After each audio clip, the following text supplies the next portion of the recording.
तो इस साइड यहां मेरे पास है एक इलेक्ट्रिक बल्ब और इसके दूसरी साइड यह है एक स्विच बोर्ड।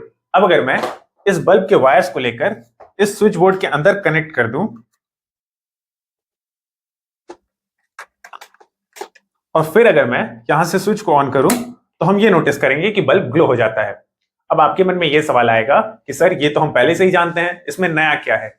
तो नया ये है कि इस बार इस पूरे प्रोसेस को हम फिजिक्स के टर्म्स में डिफाइन करने की कोशिश करेंगे।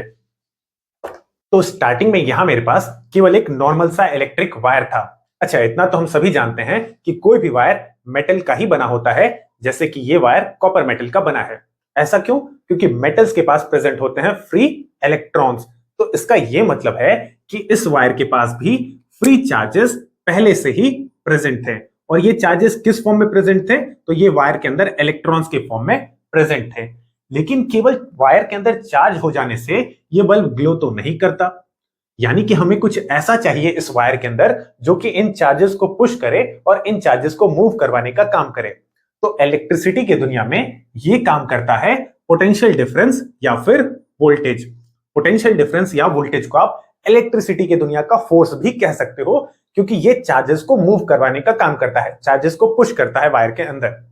तो इसके लिए हमने वायर्स को कनेक्ट किया इस इलेक्ट्रिक सॉकेट से। तो जैसे ही हमने वायर्स को कनेक्ट किया इस सॉकेट से, तो इन दोनों वायर्स के अक्रॉस एक पोटेंशियल डिफरेंस या फिर वोल्टेज सेटअप हो गया 220 वोल्ट्स का।